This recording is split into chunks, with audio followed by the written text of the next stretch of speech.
Hi friends, ఈ రోజు మనం బక్రంతో బ్లౌజ్ నెక్ డిజైన్ ఎలా చేయాలో చూద్దాము.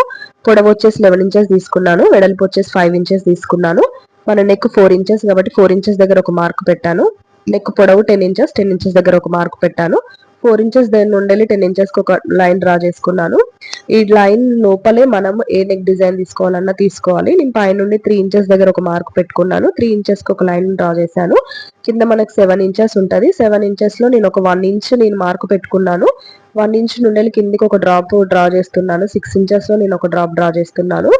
డ్రాప్ డ్రా చేసేసి దాన్ని ఈ యొక్క పైన 3 ఇంచెస్ తీసుకున్న దాంట్లో ఒక యూ షేప్ లాగా నేను కొంచెం షేప్ డ్రా చేశాను.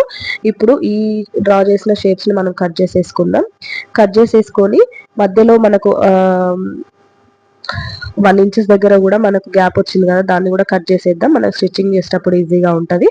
కట్ చేసేసి దీన్ని ఒక క్లాత్ పైన పెట్టి, ఫస్ట్ మనం దీనికి సరిపడా క్లాత్ తీసుకొని దాన్ని క్లాత్ పైన పెట్టి, షైనింగ్ ఉన్న వైపు క్లాత్ పైన పెట్టి దీన్ని ఐరన్ చేసేద్దాం. ఐరన్ చేసేస్తే దాన్ని అతుకుపోతుంది. అప్పుడు దీన్ని మనం చుట్టూ ఉన్న ఎక్స్ట్రా క్లాత్ మొత్తం ఒక పాదం మందం మనం క్లాత్ ఉంచేసుకొని మొత్తం కట్ చేసేద్దాం. కట్ చేసేసి ఆ పాదం మందం ఉంచేసాం కదా, దాన్ని చుట్టూగా మనం కట్ చేసిన తర్వాత మిగిలిన దాన్ని మనం స్టిచ్ చేసేసుకుందాం. ఇప్పుడు ఈ వీడియో మీకు బ్లౌజ్ పైన నేను ఎలా పెట్టి ఎలా స్టిచ్ చేస్తాను, డిజైన్ ఎలా చేస్తాను అన్నది నెక్స్ట్ వీడియోలో అప్లోడ్ చేస్తాను. ఆ వీడియోలో మీరు చూడండి. ఇప్పుడు చుట్టూ ఇలా స్టిచ్ చేసుకున్నాక మనకు ఫైనల్ లుక్ అనేది ఇలా వస్తుంది.